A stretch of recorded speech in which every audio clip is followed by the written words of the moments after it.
जयतु संस्कृतम। कैसे हैं आप सब? बेटा अभी तक हमने 10th के भी आपके 3-4 चैप्टर अपलोड कर दिए हैं। ग्रामर में भी हमने अलंकार वगैरह डाल दिए हैं। और आज हम पढ़ेंगे क्लास 10th हिंदी ए का क्षितिज का काव्य खंड का चैप्टर 2 राम लक्ष्मण परशुराम संवाद। जो लक्ष्मण परशुराम और रामचंद्र का जो वहां पर संवाद हुआ था धनुष तोड़ने के समय, उस समय का संवाद इसमें बताया गया है। लेकिन पहले आपको क्या करना है, वीडियो को लाइक शेयर सब्सक्राइब जरूर करना है, जल्दी से जल्दी करना है और वीडियो को पूरा देखना है जिससे आपके कंसेप्ट क्लियर हो बेटा। तो सबसे पहले हम तुलसीदास जी के बारे में जान लेते हैं थोड़ा सा। तुलसीदास जी के बारे में वैसे आप जितना सभी जानते हैं। इनका जन्म जो हुआ था उत्तर प्रदेश के बांदा जिले के राजापुर गांव में हुआ था सन 1532 में। ठीक, इनका बचपन बहुत संघर्षपूर्ण था। माता पिता से उनका विछोह हो गया था और फिर उन्हें राम भक्ति का मार्ग मिला था। उनका जो रामचरितमानस है वो विश्व प्रसिद्ध ग्रंथ है। इसके अलावा कवितावली, गीतावली, दोहावली, विनय पत्रिका आदि भी उनकी बहुत प्रसिद्ध रचनाएं हैं। अवधी और ब्रज दोनों भाषाओं पर उन्होंने समान रूप से लिखा है। सन 1623 में इनका देहावसान हुआ था। ठीक, और इस प्रकार से इनकी रचनाओं में जो है दोहे, सोठे और अन्य छंद सब पिरोए गए हैं। ठीक, ये इसमें तुलसीदास के बारे में बताया गया है। अब देखिए हम शुरू करते हैं अपना चैप्टर राम लक्ष्मण परशुराम संवाद। इस समय उस समय का वर्णन है जब श्री राम मथुरा गए, वो जनकपुरी गए थे अपने गुरु के साथ, विश्वामित्र के साथ। और गुरु ने जब उन्हें धनुष तोड़ने का आदेश दिया ना, जब कोई राजकुमार धनुष नहीं तोड़ पाया था सीता स्वयंवर का, तो गुरु ने उन्हें आदेश दिया और श्री राम ने वो धनुष तोड़ दिया था जो शिव जी का धनुष था। तो परशुराम जी क्रोध करते हुए वहां पर आ जाते हैं और उस समय लक्ष्मण, परशुराम और श्री राम के बीच में जो संवाद हुआ उसका वर्णन यहाँ पर किया गया है। अब देखिए, नाथ संबुदनु भंज निहारा होई के युग दास तुम्हारा, आयसु का कहिए किन मोही सुनी रिसाई बोले मुनि कोही, सेवकू सोजो करे सेवकाई अरि करनी करी अकरी लड़ाई, सुनो राम जेहु सबदनु तोरा सहस बाहु सम सूरूप मोरा, सो बिलगाओ बिहाई समाजा नैते मारे जही सब राजा, सुनी मुनि वचन लखन मुस्काने बोले परसु धर ही अवमाने, बहु धनुरी तोरी लरिकाई कबू न असी रिस कीनी गोसाई, यही धनु पर ममता के हेतु सुनी रिसाई कह भृगुकुल केतु, रे न प्राल काल बस बोलत तो ही न समार, धनुई सम त्रिपुरारी धनु विदित सकल संकार। तो इसमें शुरुआत में श्री रामचंद्र जी कहते हैं, हे नाथ, हे स्वामी, शंभु धनु भंज निहारा, शिव के धनुष को तोड़ने वाला, जो भी शिव के धनुष को तोड़ने वाला है वो व्यक्ति हो के योग दास तुम्हारा, वो तो केवल तुम्हारा एक दास ही होगा, वो तो केवल तुम्हारा एक सेवक ही होगा। जिसने शिव धनुष को तोड़ने का दुस्साहस किया है, शिव धनुष को तोड़ने का साहस किया है, वो तुम्हारे एक सेवक के अलावा और कोई भी नहीं हो सकता। क्यों कहते हैं रामचंद्र जी? क्योंकि शिव का धनुष उन्होंने ही तोड़ा है और वो बहुत विनम्र व्यक्ति है, बहुत ज्यादा संस्कारी है। तो वो परशुराम की अवहेलना ना करते हुए कहते हैं कि जिसने भी शिव धनुष को तोड़ा है वो तो तुम्हारा एक दास ही हो सकता है। आयसु का कहिए किन मोही सुनी रिसाई बोले मुनि कोही, कि आपकी जो भी आज्ञा है कहिए किन मोही, वो आप मुझे बताइए। जो भी आप आज्ञा देना चाहते हैं, जो भी आप दंड देना चाहते हैं वो आप मुझे बताइए। सुनी रिसाई बोले मुनि कोही, ऐसे इस प्रकार के वचनों को सुनकर मुनि क्रोधित होकर बोले। कौन मुनि? परशुराम, जो वहां पर धनुष के टूटने की आवाज सुनकर आए थे, वो क्रोधित होकर बोले, सेवकू सोजो करे सेवकाई, सेवक वो होता है जो सेवा करता है, जो सेवा का कार्य करता है। सेवक केवल वो होता है, हर व्यक्ति हमारा सेवक या किसी का भी सेवक नहीं हो सकता। अरि करनी करी अरि करिए लड़ाई, जो अरि करनी शत्रुता के काम करता है। क्या शत्रुता का काम? कि मेरे परम गुरु, मेरे भक्त, मेरे भगवान शिव जी के धनुष को जिसने तोड़ा उसने तो मुझसे शत्रुता का काम किया है, उससे तो लड़ाई ही करनी पड़ती है, उससे वो तो लड़ाई के ही योग्य होता है जो शत्रुता के कार्य को करता है। सुनो राम जेही शिव धनु तोड़ा, हे राम सुनो, जेही जिसने शिव धनु तोड़ा, इस शिव के धनुष को तोड़ने का साहस किया है, जिसने शिव के धनुष को तोड़ा है। सहस बाहु समसूर पुमोरा, वो सहस्त्र बाहु के समान मेरा शत्रु है। जिस प्रकार सहस बाहु जो मेरा शत्रु था, जिसे मैंने नष्ट कर दिया है, उसी प्रकार वो भी मेरा परम शत्रु है। वो भी मेरी शत्रुता के ही लायक है, मेरी सेवकाई के लायक वो नहीं है जिसने भी शिव धनुष को तोड़ा है। सो बिलगाऊ बिहाई समाजा, वो इस समाज को, इस सभा को, जितने भी यहाँ पर सदस्य एकत्रित है, उन सबको छोड़कर बिलगाऊ अलग होकर खड़ा हो जाए। जिसने भी शिव धनुष को तोड़ा है वो इस पूरी सभा को, इस पूरे समाज को, इस पूरे सब व्यक्तियों के समूह को छोड़कर अलग खड़ा हो जाए। नाता मारे जही सब राजा, नहीं तो ये जितने भी राजा लोग या स्वयंवर के लिए एकत्रित हुए वो सारे राजा लोग यही मारे जाएंगे उस व्यक्ति के साथ ही, नहीं तो वो अलग खड़ा हो जाए जिससे मैं केवल उसे दंड दे सकूं, केवल उसे मार सकूं।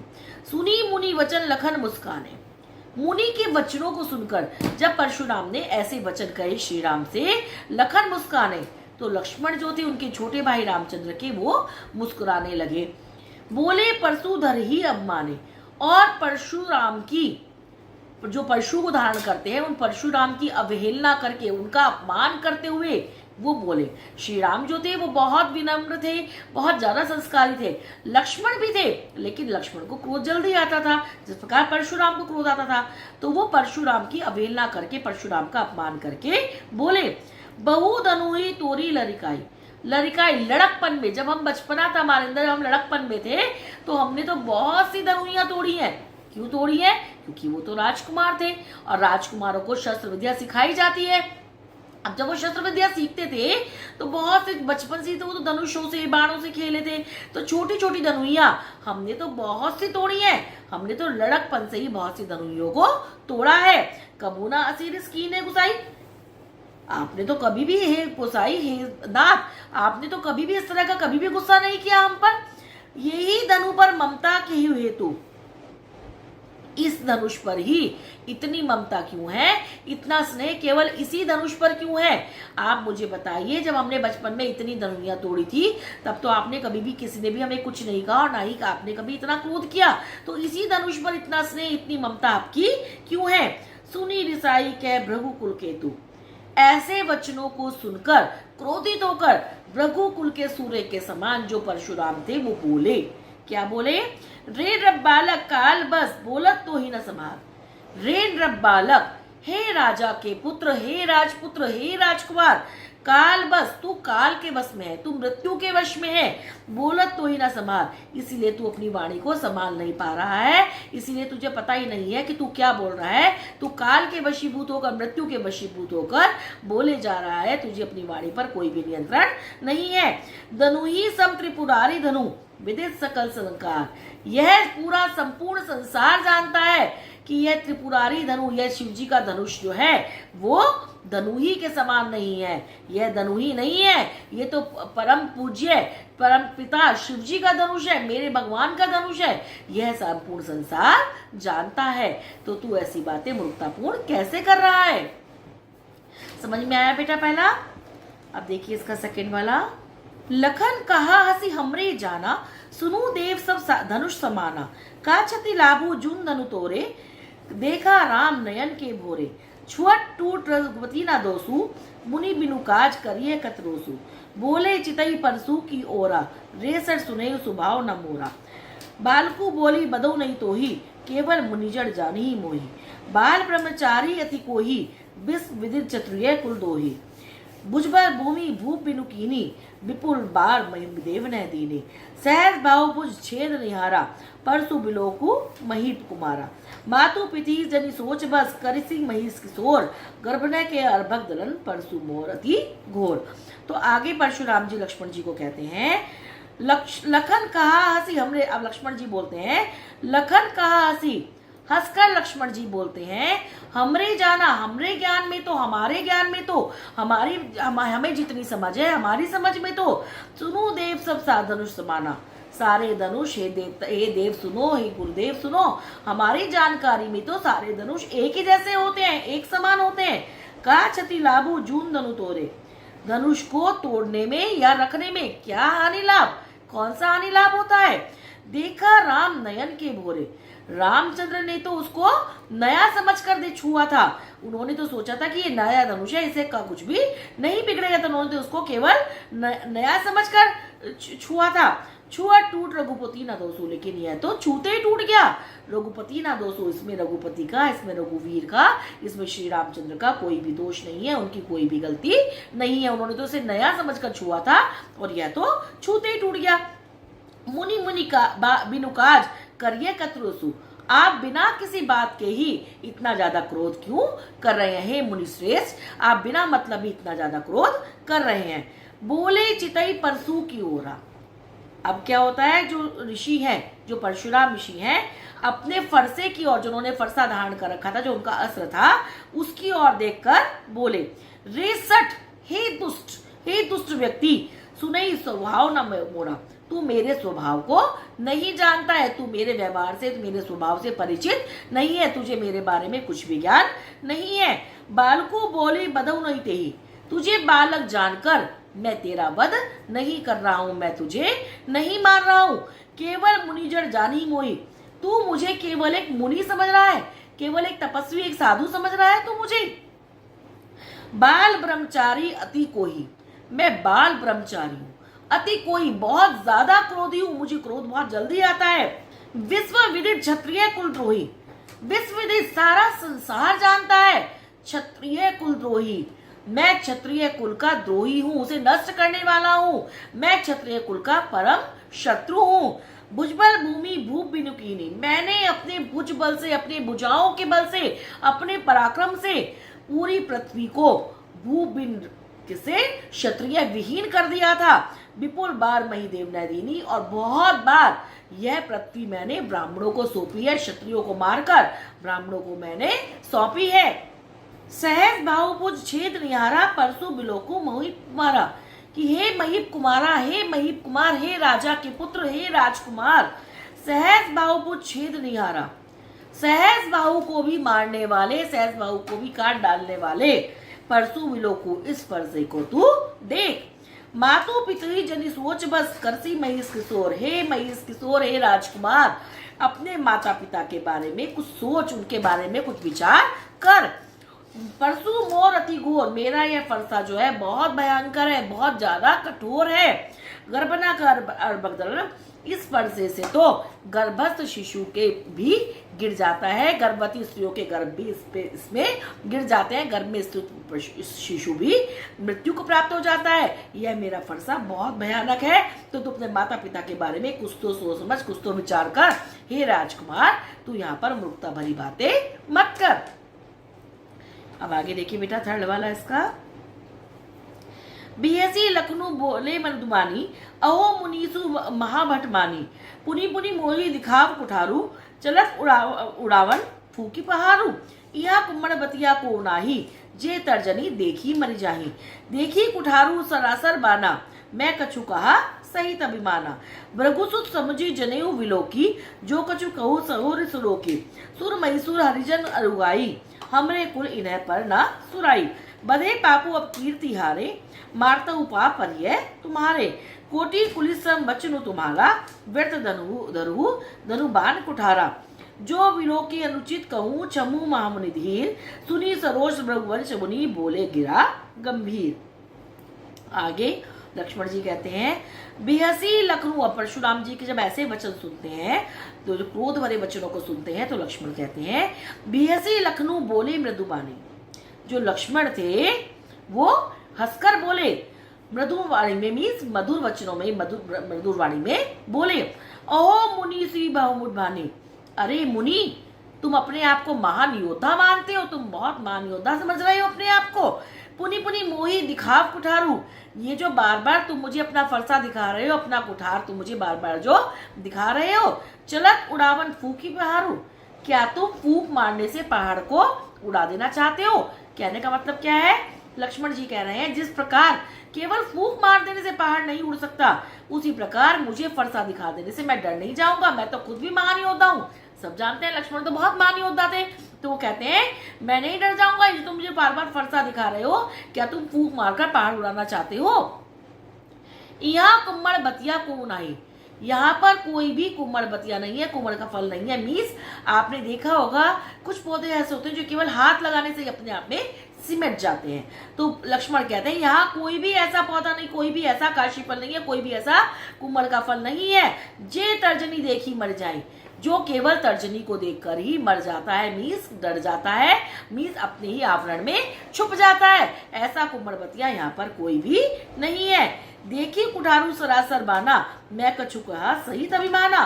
देखी कुठारू तुम्हारे फरसे को देखकर, सरासर बाना तुम्हारे धनुष बाण को देखकर, मैं कछु कहा सही तभी माना। मैंने आपसे कुछ अभिमान पूर्वक बातें की थी कि तुम भी वीर होंगे, तुम भी अभिमानी होंगे, इसलिए मैंने कुछ अभिमान पूर्वक आपसे बातें की थी। मुझे लगा आप भी वीर महापुरुष हो, वीर योद्धा हो, तो मैंने इसीलिए आपसे कुछ अभिमान पूर्वक बातें की थी। रघुकुल सुत समझी जनेऊ विलोकी, आपका जनेऊ देखकर मैंने आपको भृगु वंश में उत्पन्न एक ऋषि समझा था, एक मुनि समझा था। जो कछु कहूँ सहु रिस रोकी, इसीलिए मैं अपने रिस रोकी मीन्स गुस्से को रोककर सब कुछ सहन कर रहा था। जो कुछ आप बोल रहे थे मैं उसको सहन कर रहा था, क्योंकि आपका धनुष बाण और फरसा देखकर मैंने आपको महान योद्धा समझा, और आपका जनेऊ देखकर, जनेऊ मीन्स जो मंत्रों के द्वारा पवित्र जो धागा ऋषि मुनि जो ब्राह्मण जाति में उत्पन्न व्यक्ति होते हैं वो अपने ऊपर अपने शरीर पर धारण करते हैं, यज्ञोपवीत जिसको बोलते हैं, उसे देखकर लक्ष्मण ने उन्हें ऋषि मुनि समझा था।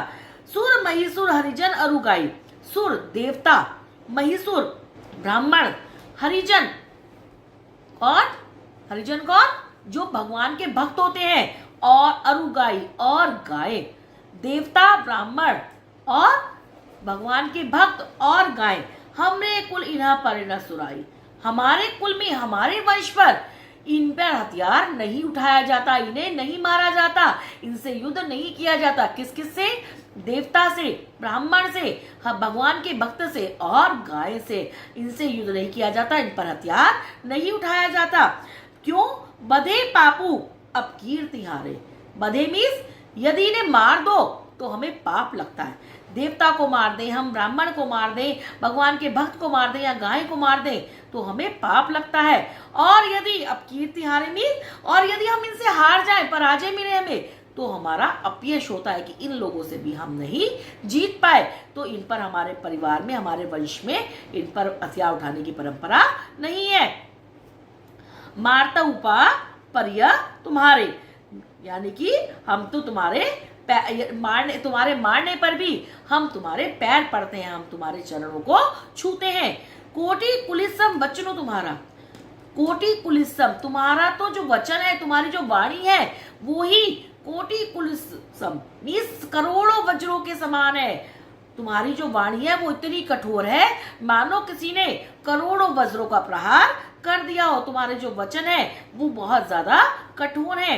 व्यर्थ धनु धनु बाण कुठारा, तुमने तो व्यर्थ ही, तुमने तो बिना मतलब में ही धनुष बाण और फरसे को धारण कर रखा है। तुम्हारी तो वाणी ही काफी है औरों को प्रताड़ित करने के लिए, औरों पर हथियार, औरों को मारने के लिए, क्योंकि तुम्हारा जो वचन है, तुम्हारी जो वाणी है वो सैकड़ों वज्रों के समान, करोड़ों वज्रों के समान कठोर है।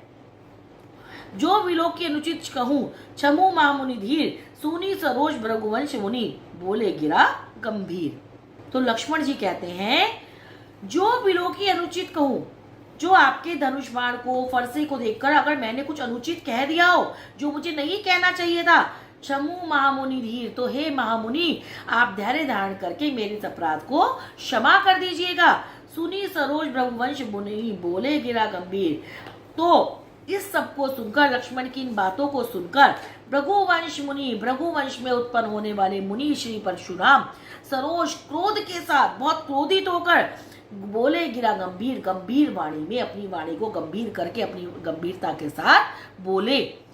ठीक है, समझ में आया बेटा ये आपको तीनों कि लक्ष्मण, इसमें मेन जो है रामचंद्र जी का तो शुरू में ही है वार्तालाप, सारी इसमें जो है लक्ष्मण परशुराम का संवाद। एक बार हम शॉर्ट में देख लेते हैं शुरू से।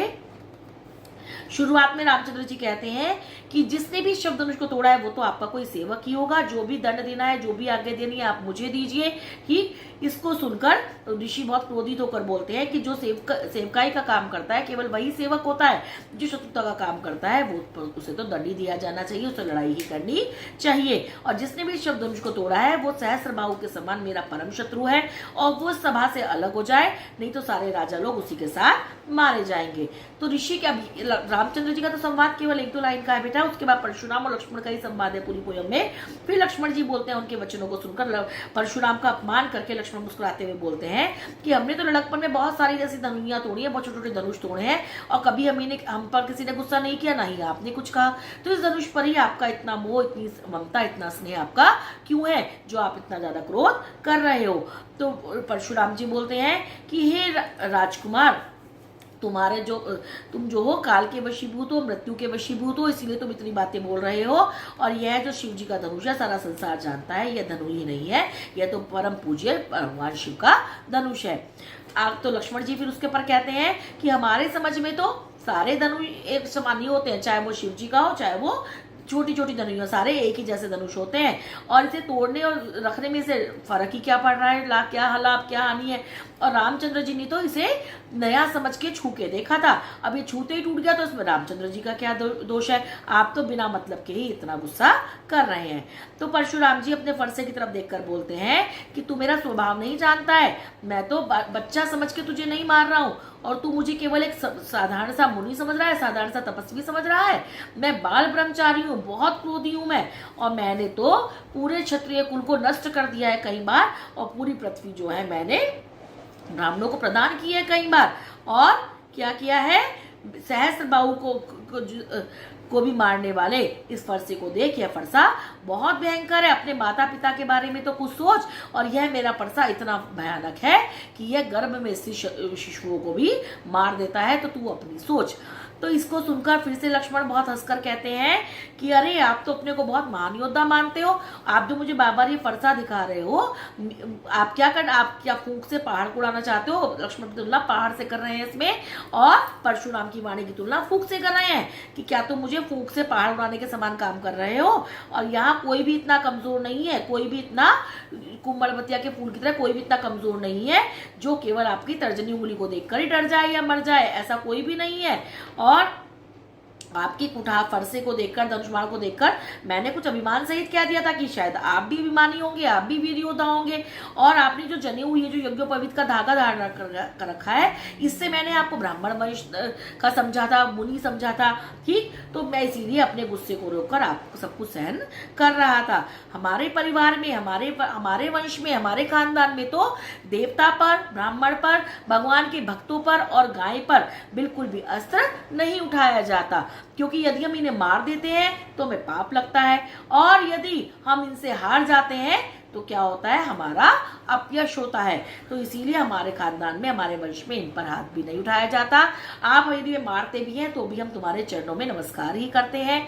और आपने तो बेकार में ही ये धनुष, बाण, फरसा वगैरह आपने धारण कर रखा है, आपकी तो वाणी ही इतनी कठोर है कि करोड़ों वज्रों का भी क्या आघात होता होगा, जो आघात आपके बोलने से होता है। इस तरह कहकर वो परशुराम की अवहेलना कर रहे हैं, परशुराम का अपमान कर रहे हैं। और लास्ट में क्या कहते हैं, यदि मैंने आपका धनुष, बाण, फरसा देकर कुछ भी अनुचित कह दिया हो तो हे महामुनि, धैर्य धारण करके उसे आप क्षमा कर दीजिए। पहले उन्हें बहुत ज्यादा गुस्सा कर दिया लक्ष्मण जी ने, और अब क्या कहते हैं कि मुझे क्षमा कर दीजिए यदि मैंने कुछ अनुचित कह दिया हो। तो बहुत गुस्से के साथ भृगुवंश के जो मुनि थे, भृगुवंश में उत्पन्न वाले जो मनुष्य परशुराम जी थे, वो बहुत गुस्से के साथ गंभीर वाणी में उन्हें उत्तर देते हैं, बोलते हैं। समझ में आ गया बेटा पूरा? अब इसका एक बार क्वेश्चन आंसर डिस्कस कर लेते हैं बेटा। पहला है, क्रोध करने पर परशुराम ने धनुष के टूट जाने के लिए कौन कौन से तर्क दिए? कौन से तर्क दिए? पहला क्या दिया था कि हमने तो बहुत सारी ऐसी धनुइयां तोड़ी हैं, इसमें क्या बड़ी बात हो गई। दूसरा, रामचंद्र जी ने तो उसे नया समझ के छुआ था, ये कैसे टूट गया, हमें नहीं पता, इसमें कोई दोष नहीं है। इस तरह करके उन्होंने बहुत सारे तर्क दिए हैं। फिर परशुराम के क्रोध करने पर राम और लक्ष्मण की जो प्रतिक्रियाएं, उनके आधार पर दोनों के स्वभाव की विशेषताएं लिखिए। तो राम जी ने तो क्या कहा था, जो दंड देना है मुझे दीजिए, बहुत विनम्र थे, बहुत संस्कारी थे, ठीक, दंड पाने को आतुर थे। और लक्ष्मण क्या थे, बहुत क्रोधी थे, वो भी अहंकारी थे, वीर योद्धा थे। ये सब विशेषताएं परीक्षित होती हैं। कौन सा अंश आपको अच्छा लगा उसे समझ, आप इसमें कोई भी अंश लिख सकते हैं। संवाद लेखन आप 9th क्लास के सिलेबस में कर चुके हैं हिंदी के, तो आप संवाद शैली मीन्स एक डायलॉग लक्ष्मण जी बोल रहे हैं, एक डायलॉग परशुराम जी बोल रहे हैं, तो आप इसमें आराम से खुद से लिख सकते हैं बेटा। अब ये अपने विषय में क्या कहा निम्न प्रदान कर लिखिए कि मैं बाल ब्रह्मचारी हूँ, मैं बहुत क्रोधी हूँ, मैंने क्षत्रिय कुल का नाश हजारों बार किया है, ठीक, और सहस्त्रबाहु को भी मारने वाला मेरा फरसा है। इस तरह से करके वो अपने बारे में खुद से ही बता रहे हैं।